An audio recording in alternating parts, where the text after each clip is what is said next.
ওগো খালাম্মা, আপনার ফুরি এত সুন্দর যে সিলেটের কোনো ফুরির সাথে তুলনা করা যায় না। ইসলাম কিন্তু ব্যবসাকে হালাল করছে, বউ ব্যবসাকে না।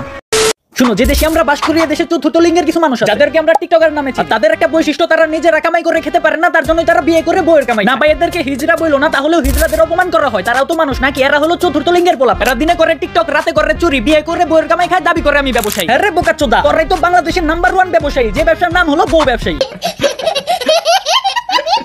শুনো, কিছুদিন আগে ওমর রনফায়ের একটা ভিডিও আপলোড দেয় কাপড় ব্লগারদের বিরুদ্ধে। এই ভিডিও দেখে টিকটকের লিপস্টিক আবার পুটকি জ্বলা যায়। সে লাইভে এসে ওমর রনফায়ের বলে সেখানে কাপড় ব্লগারদের নিয়ে এই ফানি ভিডিওটা তার চ্যানেলে আপলোড করছে। যখন কোনো কন্টেন্ট পাইতেছে না, কাপড় ব্লগারদের ভিডিও করতে চাচ্ছে। ভাই শুনেন, আপনি তো মানুষ, ওরা মানুষ, যে যেটাই করতে পারতেন না। মানে আপনি মানুষকে খোঁচা মেরে ভিডিও করে, মানুষকে ছোট করে ভিডিও করে, আপনার মানায়? আপনার কিন্তু উস্কানিমূলক কথা, মানুষকে ছোট করে দেখা, মানুষকে মানুষ না মনে করা। এই বোকাচোদা, মানুষকে মানুষ না মনে করা এটা অবশ্য ভুল, কিন্তু কাপড় ব্লগাররা কোনো অংশে মানুষ না। কপাল ভালো, গরু ছাগল অনলাইন চালাতে পারে না বা অনলাইনের বিষয়ে জানে না। যদি ওরা অনলাইনের বিষয়ে জানতো বা অনলাইন ওদের লাইফে থাকতো, তাহলে ওইসব গরু ছাগল কাপড় ব্লগারদের দেখে বলতো যে আমাদের জাতি যেহেতু কাপড় ব্লগ করতে পারে, তাহলে আমরাও কাপড় ব্লগ করব। মানে বুঝছো, কোনো সুস্থ মানুষ নিজের বউরে দেখে খায়, বেচা খায়, বউ ব্যবসা করে খায়। শালারা তো গরু ছাগলের থেকেও নিকৃষ্ট। বন্ধু আশিকে তার বউর বয়স নিয়ে 4-5টা ভিডিও বানাইছে, তার জন্য আপনারা তারে বউ ব্যবসায়িক বলতাছেন। সে কিন্তু ক্যামেরার সামনে তার বউর ফেসটা আনে নাই, তারপরও তার আপনারা উল্টাপাল্টা অনেক কিছু বলতেছেন। যাক, আমার এই বিষয় নিয়ে কোনো মাথা ব্যথা নাই, আপনাদের যা ইচ্ছে তাই বলেন। কিন্তু আমার কথা হলো, এখন যে সমালোচনাটা করতেছেন কাপড় ব্লগ নিয়ে, এই সমালোচনা যদি আর আগে করতেন, এরকম রোজ যদি করতেন আর আগে সবাই নিয়ে, তাহলে আর কাপড় ব্লগারদের জন্ম হয় না।